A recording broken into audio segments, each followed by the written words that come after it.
ഹല്ലേലൂയാ. അവരെ തേടി വന്ന ഒരുവരെയും கர்த்தர் வெறுக்கிற தேவன் அல்ல. திக்கற்றவருடைய ஜபத்தை அவர் கேட்கிறவராயிருக்கிறார். வசனத்தை வாசிப்போம். சங்கீதம் 62:5.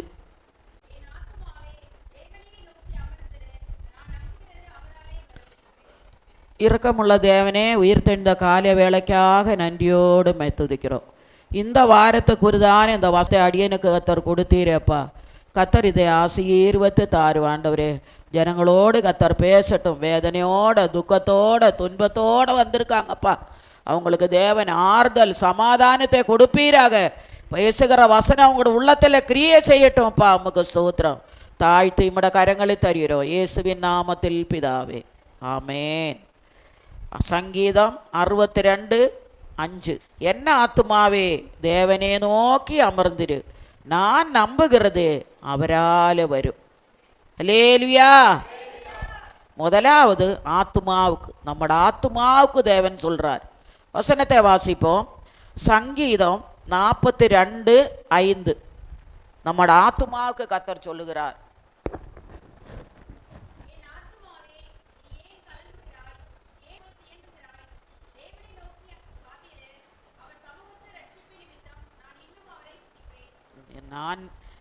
என் ஆத்துமாவே நீ ஏன் கலங்க. நீ கலக்கத்தோட வந்திருக்கன்னு சொல்றாங்க. அநேகர் கலக்கத்தோட வேதனையோட துன்பத்தோட வந்திருக்கீங்க. ஆலயத்தில் வரும்போது என் வேதனை நீங்குமா, என் கலக்கம் நீங்குமா.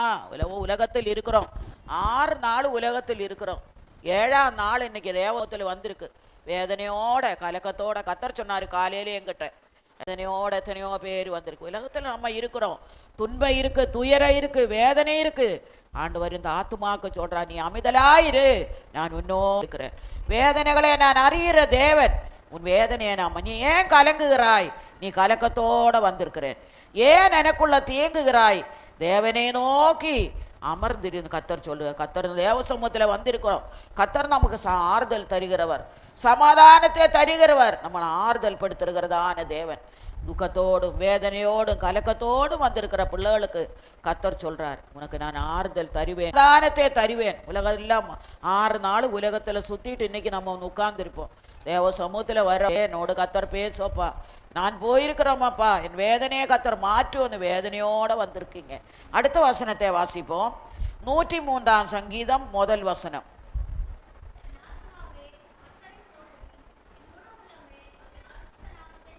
என் ஆத்துமாவே கர்த்தரே ஸ்தோத்திரி, என் முழுமே அவரோட பரிசுத்த நாமத்தை. ஆத்துமாவுக்கு கத்தர் சொல்றேன், ஆண்டவருக்கு ஸ்தோத்திரம் பண்ணு. எப்பொழுதும் ஆண்டவருக்கு ஸ்தோத்திரம் பண்ணு. கத்தர் உங்களோடு கூட இருப்பார், உன்னோடு கூட இருப்பார். கத்தர் செய்த நன்மைகளுக்கு ஏற்ற நன்றியுள்ள இருதயத்தை கத்தர் உனக்கு நீ ஸ்தோத்திரம் பண்ணிட்டே இரு.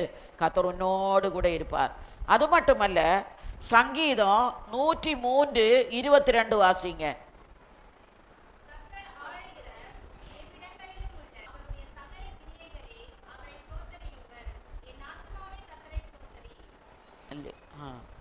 என்ன சொல்றாங்க? கர்த்தர் ஆளுகிற எவ்விடங்களிலும் உள்ள அவருடைய சகல கிரியைகளே அவரே ஸ்தோத்திரியுங்கள். கர்த்தர் ஆளுகிறார், உலகத்தை ஆளுகிறார், நம்மளே ஆளுகிறார். கர்த்தர் எவ்விடங்களிலும் உள்ள அவருடைய சகல கிரியைகளை, ஆண்டவர் தான் நம்மளை ஆளுகிறோம். ஒவ்வொரு நாளைக்கு இயேசு நம்மளை ஆண்டு நம்மளை நடத்துகிறார். அவரே ஸ்தோத்திரியுங்கள். என் ஆத்துமாவே கர்த்தரே ஸ்தோத்திரி. கர்த்தரே நம்ம இந்த நாட்களில் ஸ்தோத்திரிக்கிற ஜனங்களா இருக்கணும். நம்மட ஆத்துமாவுக்கு தேவன் எவ்வளோ நன்மை செய்தார். நம்மட ஆத்துமா எப்படி இருந்துச்சு, இன்னைக்கு ஆண்டவருக்குள்ள வந்ததினால நம்ம நிம்மதியா இருக்கிறோம், சமாதானமா இருக்கிறோம். ஆண்டவரே ஆத்துமே கர்த்தரே ஸ்தோத்திரி. ஆண்டவர் ஆத்துமாவுக்கு சொல்றாங்க, ஆத்துமாவுக்குள்ள கலக்க இருந்தா நிம்மதி இருக்காது. ஆனபடினால கர்த்தர் சொல்றார், என் ஆத்துமாவே நீ ஏன் கலங்குகிறாய். அடுத்த வசனத்தை வாசிப்போம். சங்கீதம் 146:1. 146. ஆமா, அல்லேலூயா.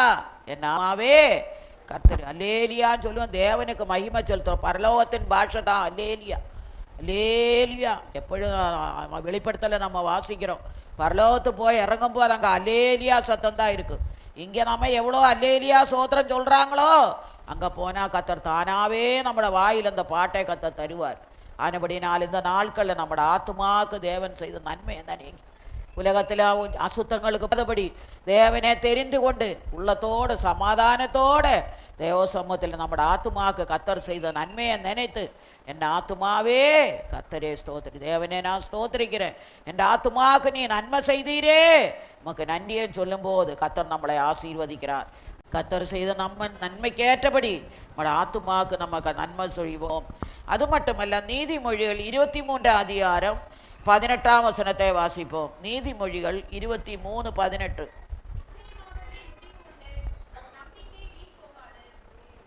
நம் தேவனை விசுவாசிக்க வேண்டும், நம்பிக்கையா இருக்க வேண்டும். நீ தேவனை விசுவாசித்து நம்பிக்கையோடு வந்திருக்கிற, ஆனால் நீ வந்து நினைச்ச காரியங்களுக்கு கத்தர் சொல்றாரு நிச்சயமாகவே முடிவுண்டு.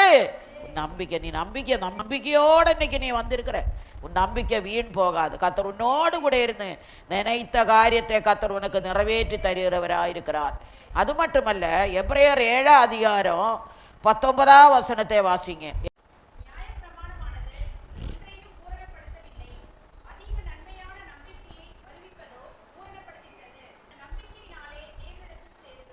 நியாயப்பிரமாணமானது ஒன்றையும் பூர்ணப்படுத்தவில்லை, அதிக நன்மையானது நம்பிக்கையே வருவிப்பதோ.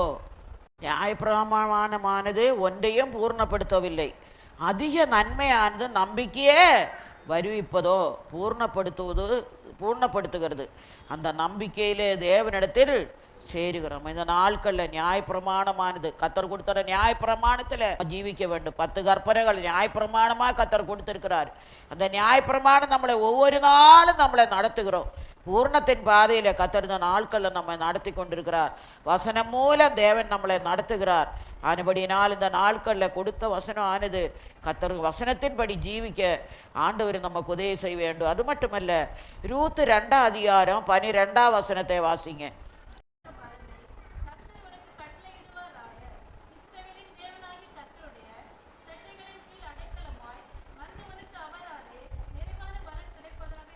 ஆமேன். ரூத்தை போல நம்ம இன்னைக்கு ஆண்டவரோட செட்டைக்குள்ளே வந்திருக்கிறீங்க. உன் செட்டைக்கு உனக்கு தக்க பலனே கத்தர் உனக்கு கட்டளையிடுவாராக. இஸ்ரவேலின் தேவனாய கத்தருடைய செட்டைகளின் கீழ் அடைக்கலமாய் வந்த உனக்கு அவரால் இன்னைக்கு யாரெல்லாம் தேவனோட சமூகத்தில் அவரை நம்பி வந்திருக்கிறாங்களோ கத்தர் அதுக்கேற்ற பிரதிபலனை உனக்கு தருவார்.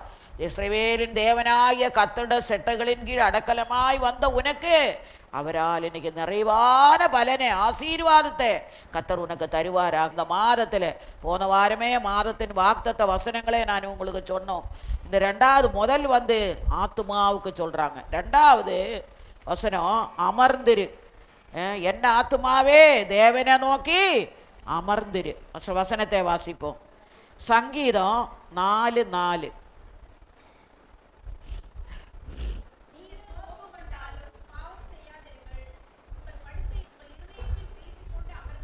ஆமே. நீங்கள் கோபம் கொண்டாலும் கோபம் வந்தேன்னா இருக்கிறத கட்டை எடுத்து தான் அடிப்பாங்க எல்லாரும்.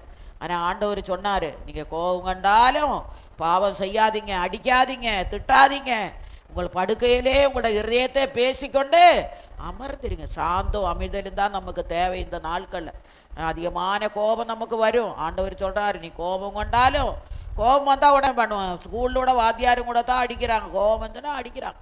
நானும் எவ்வளோ அடி வாங்கியிருக்கிறேன் அந்த காலத்து டீச்சர்ஸுக்கிட்ட எல்லாம். இந்த காலத்தில் அடிக்கிறாங்களோ எனக்கு தெரியல, அடித்தோன்னா அவங்க வீட்டுக்கு போயிடுவாங்க போல தெரியுது. அந்த காலம் கிடையாது இந்த காலம். ஆனபடினால நீங்கள் கோபம் கொண்டாலும் பாவம் செய்யாதீங்க. அடுத்த வசனத்தை வாசிங்க. சங்கீதம் 46:10.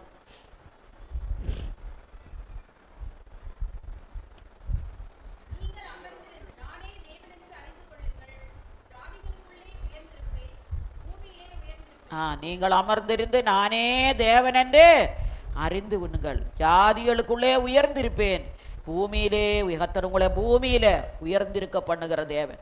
ஒருபோதும் கத்தர் நம்ம இந்த நிலவரத்தில் விட்டுடவே மாட்டார். நம்ம வந்த மாதிரியா இப்போ இருக்கிறோம், எப்படி இருந்தோம் நம்ம அல்ல. உலையான சேற்றிலிருந்து கத்தர் நம்மளை தூக்கி எடுத்து ஐஸ்வர்யா கத்தரை நம்மளை உலகத்தாரு முன்னால நம்ம போய் நிற்கிறோம்.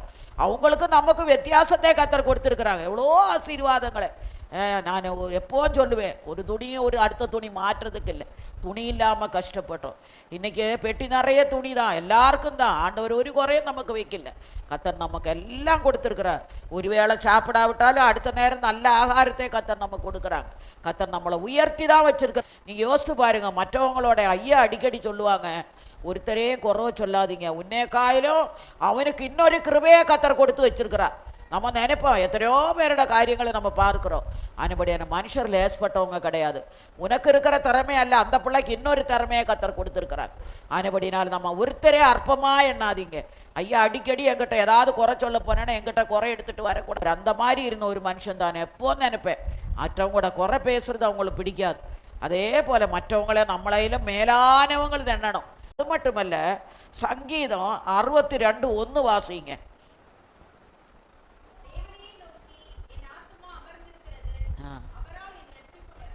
ஆமே, தேவனே நோக்கி என் ஆத்துமா அமர்ந்திருக்கிறது, அவரால் தான் ரட்சிப்பு. ரட்சிப்பு யாரும் கொடுக்க முடியாது. நான் அதுதான் இந்த காலையிலூட ஜெபம் பண்ணேன். ஆண்டவரே, எங்களுக்கு ஆத்துமாக்களை கொடுவப்பா, ஆத்துமாக்களை கொடுவப்பா. ரட்சிப்பு கத்தருடையதில்லப்பா. ஆனால் ஏசையாவில் வாசிக்கிறோம், சங்கீதத்தில் வாசிக்க ரட்சிப்பு கத்தருடையது, கத்தர் தான் தரணும். யோனாவில் வாசிக்கிறோம், ரட்சிப்பு கத்தருடையது, கத்தர் தான் ரட்சிக்கணும். நம்மளால் ஜனங்களே ரட்சிக்க முடியாது. நம்மளை எவ்வளோ பேர் ஆண்டவர் நம்மளை சத்தியத்துக்குள்ளே நடத்தி தான் இந்த அளவுக்கு நம்ம வந்திருக்கிறோம். ஆனபடினால கத்தர் நமக்கு எல்லாரும் ஜெபம் பண்ணுங்க. நம்ம மட்டும் வந்து உட்கார்ந்து இருக்கிறதா, அநேக ஜனங்களே கத்தர் கொண்டு வரணும். நிறைய தேடுறவர்களுக்கோ ஒரு நன்மையும் குறைய வராது. நாங்களெல்லாம் ஆண்டவரை தேடினதுனால தான் இந்த நிலவரத்தில் கத்தர் உயிரோடு வச்சிருக்க, ஆசீர்வாதமாக வச்சிருக்காங்க. அதுபடினால ஆண்டவரை தேடுங்க, கத்தர் உங்களுக்கு கூட கூட இருப்பார். அது மட்டுமல்ல, ஏசையா 62:7 வாசிங்க. ஏசையா 7.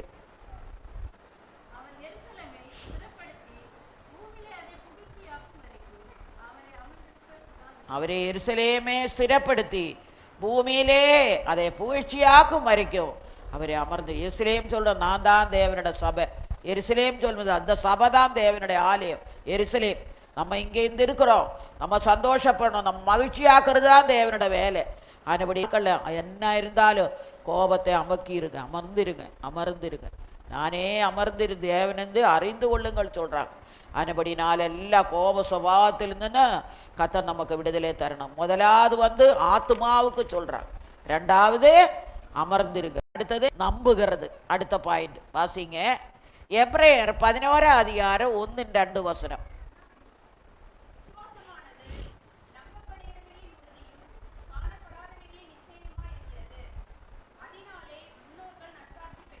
ஆமென். விசுவாசமானது நம்பப்படுகிறவன் உறுதியும் காணப்படாதவளின் நிச்சயம். காணப்படாத காரியங்களை கத்தர் நமக்கு செய்கிறார். அதனால நற்சாட்சி பெற்றார்கள். காரியங்கள் கத்தர் நம்முடைய வாழ்க்கையில செய்திருக்கிறார். இதுவரைக்கும் கத்தர் நமக்கு போதுமானவராயிருந்தார். ஆனால் இந்த மாதத்தில் கத்தர் நீ நம்புறது அவரால் முடியும். என்ன காரியம் இன்னைக்கு நம்பி இந்த இடத்துல வந்திருக்குது, நீ வீட்டுக்கு போறதுக்குள்ள அந்த காரியத்தை உனக்கு செய்வார். நம்பினோர் மாண்டு போனதில்லை, அவரே நம்பினோர் வெக்கப்பட்டு போனதில்லை. நம்மளெல்லாம் இயேசுவை நம்பி தான் இங்கே வந்திருக்கிறோம். அம்மா நடத்துவாங்க, அப்பா நடத்துவாங்க, ஐயா இயேசுவை நான் நம்ம இந்த இடத்துல வந்திருக்கிறோம். அந்த இயேசு உன்னை இதுவரைக்கும் நடத்தினார். இது மேலும் கத்தர் உன்னோடு கூட இருந்து கத்தர் உன்னை நடத்துகிறவராக இருக்கிறார். அது மட்டுமல்ல, 125 சங்கீதம் 1 வாசிங்க. 125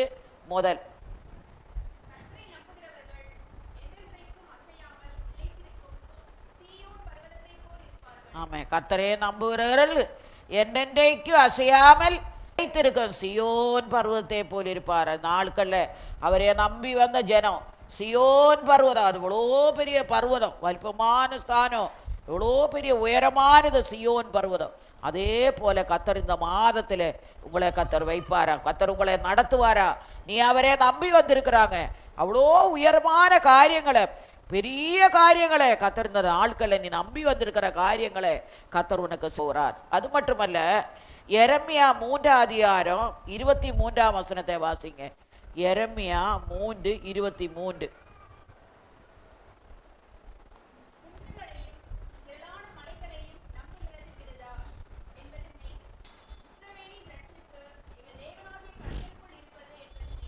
ஆமென். குண்டுகளை நம்பக்கூடாது, திரளான மலைகளே நம்பக்கூடாது. அதெல்லாம் விருதாவா? இஸ்ரவேலின் ரட்சிப்பு எங்கள் தேவனாய கத்தருக்குள் இருப்பது மெய். இந்த ஜனங்கள், உலக ஜனங்கள் எப்படி நம்புறாங்க? இந்த கல்லையே நம்புறாங்க, மரத்தையே நம்புறாங்க. இதெல்லாம் ஆண்டவர் சொல்றாரு, இதெல்லாம் என்னதா? விருதாவா. அவங்களுக்கு தெரியல. ஒரு காலத்தில் நம்ம அப்படி இருந்தோம், ஆனால் அதெல்லாம் விட்டுட்டு வந்து மெய்யான தேவனை நம்ம இப்போ வணங்குறோம். இயேசுதா மெய்யான தேவன். கத்தர் நம்மளை மாற்றினாங்க. என்ன? இயேசுவை வணங்கும்படி, அவரே சேவிக்கும்படி விக்கிரக ஆராதனையிலிருந்து கத்தர் நமக்கு விடுதலை கொடுத்தார். அந்த தேவன் தான் மெய்யான தேவன். இயேசுவை தவிர ஒருத்தர் இல்லை. உண்மையான தேவன் அவர் தான், ஆண்டவராகி இயேசு கிறிஸ்து. அவர் நம்மளோட வாழ்க்கையில் நமக்கு நன்மைகளை செய்தார். அது மட்டுமல்ல, அதிகாரம் 24ஆம் வசனத்தை வாசிங்க. ரோமர் 8:24.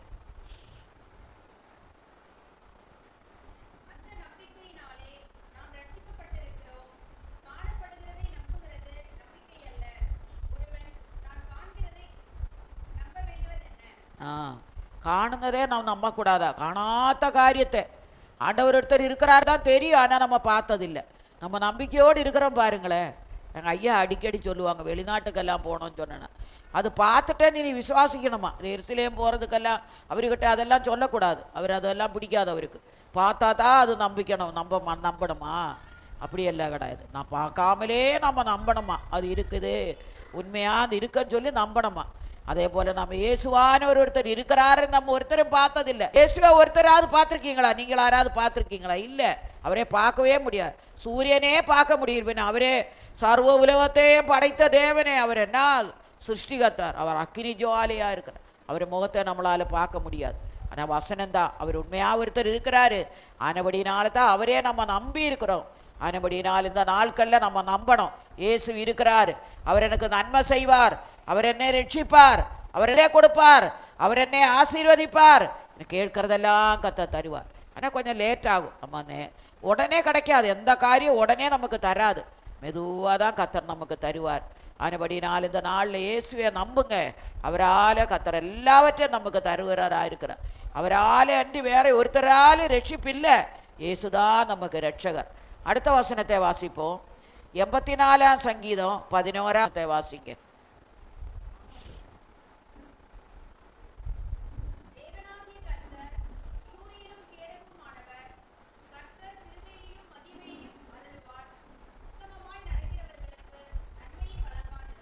ஆமென். தேவனாய கர்த்தர் சூரியனும் கேடகுமானவர். கர்த்தர் கிருபையையும் மகிமையையும் அருளுவார். உத்தமமாய் நடக்கிறவர்களுக்கு நன்மை. எவ்வளோக்கு எவ்வளோ கத்தோட பார்வை நம்ம உண்மையாய் நடக்கிறோமோ, கத்தர் நம்மோடு கூட இருப்பார். கத்தர் நம்மளை நடத்துவார். அவரோட கிருபை நமக்கு தருவார். நம்ம கேட்கறதெல்லாம் கத்தர் நமக்கு தருகிறவராக இருக்கிறார். உடனே கிடைக்காது, ஆனால் கொஞ்ச நாளைக்குள்ள கத்தர் கேட்கறதே தருவார். ஒரு நாளோட கேட்டதே கத்தர் தராமல் இருந்ததே கிடையாது. விசுவாசத்தோட ஜெபத்தில் எவையே கேட்பீர்களோ அவையே பெற்றுக்கொள்ளுவேன். கத்தர் தருவார். நம்பிக்கையாக இருக்கணும். ஆண்டவர் எனக்கு செய்வார். நம்ம நம்புறது அவரால் வரும். கத்தர் செய்வார். மகனே மகளே, உனக்கு கத்தர் செய்வார். அது மட்டுமல்ல, ரோமர் 4 அதிகாரம் 18ஆம் வசனத்தை வாசிங்க. ரோமர் 4:18.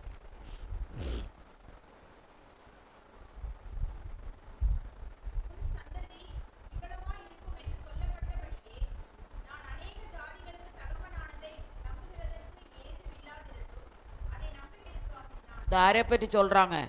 ஆபிரகாம் சொல்கிறாங்க. இங்கே உன் சந்ததி இவ்வளவாய் பெருகும் என்று சொல்லப்பட்டபடியே தான் அநேக ஜாதிகளுக்கு தகப்பனானதை நம்புவதற்கு ஏதுவாக இல்லாமல் இருந்தோ அதை நம்பிக்கையோடு விசுவாசித்தார். எவ்வளோ காரியங்கள். அபிரகாமை பற்றி நம்ம வாசிக்கிறோம். 100 வயதில் குழந்தை பிறந்துச்சு. எவ்வளோ நம்பிக்கையற்ற நிலவரத்தில் கர்த்தர் ஆபிரகாம் சாராளுக்கு இறங்கினார். அவங்க சந்ததி தான் நம்ம பூர்வபிதாக்கள் நமக்கு மாதிரி வச்சுட்டு போயிருக்கிறாங்க. இந்த பூர்வபிதாக்கள் போன வழியில தான் கர்த்தர் நம்மளை நடத்துகிறார். ஆனபடினால் நீங்கள் நம்புங்க, தேவன் உங்களோடு கூட இருந்தேன்னு நீங்கள் என்ன காரியம் நினைத்து வந்திருக்கிறீர்களோ கர்த்தர் உனக்கு நிறைவேற்றி கொடுக்கிறவராயிருக்கிறார். அது மட்டுமல்ல, மத்தேயு 8ஆம் அதிகாரம் 10ஆம் வசனத்தை வாசிங்க. மத்தேயு 8:10.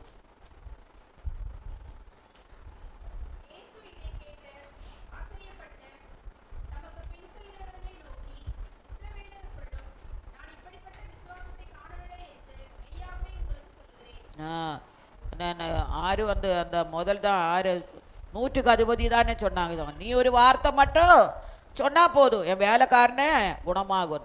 அவனுக்கு இருக்க விசுவாசம் நமக்கு இருக்குதா? ஊழியக்காரி வரணும், பண்ணணும், இயேசு வரணும், நம்ம அது இருக்கு. ஆனால் விசுவாசம்தான் அவனுக்கு. அவன் சொன்னா, நீ ஒரு வார்த்தை சொன்னா போதும், அவன் விசுவாசத்தை கத்தர் கனம் பண்ணாங்க. இயேசு இதை கேட்டு ஆச்சரியப்பட்டு நமக்கு பின் செல்கிறவர்களை நோக்கி, இஸ்ரவேலுக்குள்ளும் நான் இப்படிப்பட்ட விசுவாசத்தை காணவில்லை என்று மெய்யாகவே உங்களுக்கு சொல்லுகிறேன். நீ நம்முடைய விசுவாசம் அசைக்கப்படக்கூடாது. யார் என்ன சொன்னாலும் விசுவாசத்தில் நம்மளை நிற்கணும். என் கஷ்டங்கள் வந்தாலும், போராட்டங்கள் வந்தாலும், நிந்தகள் வந்தாலும், அவமானங்கள் வந்தாலும் இயேசுவே நம்ம நம்பி வந்திருக்கிறோம். இதுவரைக்கும் நம்மளை நடத்தின தேவன் இனி முற்றுமுடிய கர்த்தர் உங்களை நடத்துகிறவராக இருக்கிறார். அது மட்டுமல்ல, மத்தேயு 15 அதிகாரம் 28 வசனத்தை வாசிங்க. மத்தேயு 15:28.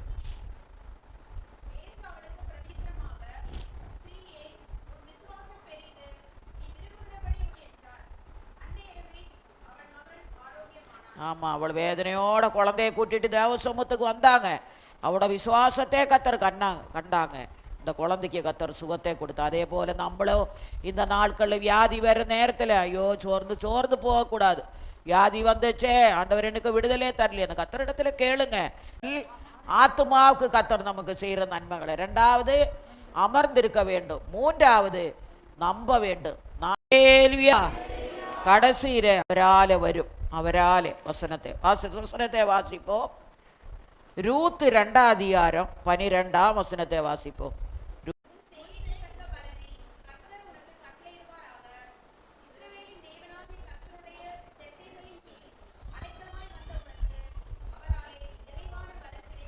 ஆமேன். அது ரூத்து போவாசு கிட்ட ரூத்து போகும்போது அந்த அங்க வசனத்தை ரூத் 2 அதிகாரம் 12 வசனம். செய்யக்கு தக்க கத்தர் உனக்கு கற்றை, இஸ்ரவேலின் தேவனாய கத்தருடைய செட்டைகளின் கீழ் அடைக்கலமாய் வந்த உனக்கு அவரால் நிறைவான பலன் கிடைக்கும். போவாசு வயலுக்குள்ள ரூத்து போனாங்க. கத்தர் கடைசியா அவளுக்கு கத்தரே அங்கே அவருக்கு அடைக்கலத்தை கொடுத்தார். அதே போல கத்தரே நம்பி நீங்க வந்திருக்கிறீங்க. கத்தர் அவராலே உங்களுக்கு ஆசீர்வாதத்தை கத்தர் போடும். அவரைய நம்பி வந்தவரே இதுவரைக்கும் அவர் வெக்கப்படுத்தலை. கத்தரையை நம்பி வந்திருக்கிறோம். நம்ம மனுஷர் யாரும் நம்மளை நோக்கும், அந்த கஷ்டம் நம்மளை பார்க்கும் நம்பவே இல்லை. என்ன, இதுவரைக்கும் கத்தர் தான் நம்மளை நடத்துகிறவர். அவரை நம்பி வந்திருக்கிற உன்னே கத்தர் பாதுகாக்கிறவர்.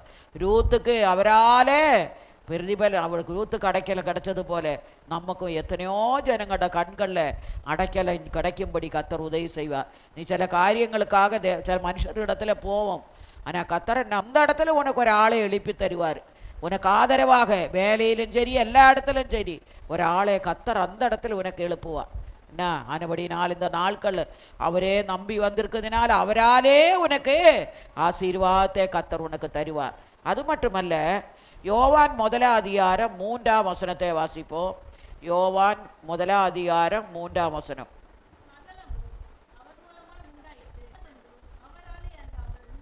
இயேசுவால தான் எல்லாம் உண்டாய். அவரு 6 நாள் கத்தர் ஒவ்வொன்று உண்டாக்கடவுன்னு சொல்லும்போது உண்டாயிடுச்சு. எல்லாம் மனுஷரே உண்டாக்கினவர் அவர் தான். அவரால் தான் எல்லாம் உண்டாக்கிடுச்சு. அதே போல நம்மளும் நம்மளோட நாட்களில் தேவனிடத்துல என்ன கேட்கிறீங்களோ கத்தர் நமக்கு வேண்டியதெல்லாம் அவரால் தான் கிடைக்கும். இன்னொரு மனுஷர் உதவி செய்கிறதோடு அவரால் தான் வந்த பலன் தான். என்ன, எத்தனையோ இடங்கள் நம்ம போகிறோம், மனுஷர் கண்களில் நமக்கு கிடைக்கணும், அவரால் நமக்கு தய கிடைக்கணும். இன்னொருத்தர் மூலமாக நமக்கு தய. ஆனபடி நீ அவரே நம்பி வந்திருக்கிறீங்க. மற்றொருத்தரால் உங்களுக்கு நன்மையை கத்தர் செய்வார். நம்ம போகிற இடங்கள்ல அவரால் உங்களுக்கு ஒரு நன்மையை கத்தர் தருவார். அது மட்டுமல்ல, அப்போஸ்தலர் அதிகாரம் 12 வசனத்தை வாசிங்க. அப்போஸ்தலர் 4:12.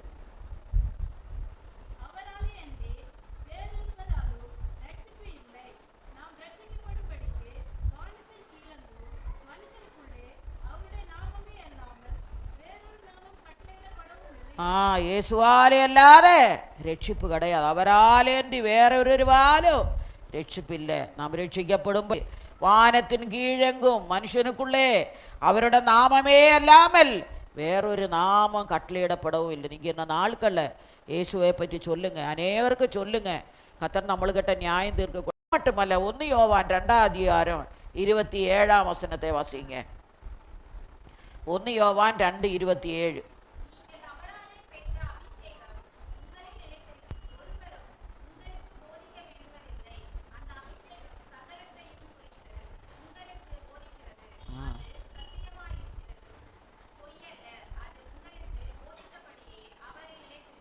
ஆமாம், இயேசு கொடுத்ததான அபிஷேகத்தை பெற்றுக்கொள்ளுங்க. இந்த நாளுக்கு இயேசு ஆண்டவரே சொன்னார், நீங்கள் அவரால் பெற்ற அபிஷேகம் உங்களில் நிலைத்திருக்கிறது, ஒருவர் உங்களுக்கு போதிக்க வேண்டியதில்லை. அந்த அபிஷேகமே உங்களே சகலத்தையும் குறித்து உங்களுக்கு அபிஷேகம் பெற்றனாலே கர்த்தர் நம்மளோடு கூட இருப்பார்.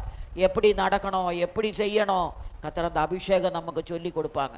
ஆனபடி நாள் கடைசி நாட்களில் ஆண்டவர் சொன்னார், மாம்சமான யாவர் மேலும் என் ஆவியை ஊற்றுவேன்னு சொல்லியிருக்கிறார். கர்த்தர் கொடுத்த வசனத்தின்படி சங்கீதம் 62:5 என் ஆத்துமாவே தேவனே நோக்கி அமர்ந்திரு, நான் நம்புகிறதே அவரால். முதலாவது ஆத்துமாவை பற்றி, 2வது அமர்ந்திருக்கணுமா, 3வது தேவனே நம்பணுமா, 4வது அவராலே வரும். நம்ம எதே தேடி வந்திருக்கிறோங்களோ கர்த்தர் நமக்கு தருவார். கர்த்தர் நம்மளை இந்த வசனத்தின் படிக்க கர்த்தர் உங்களுக்கு உதவி செய்வாராக.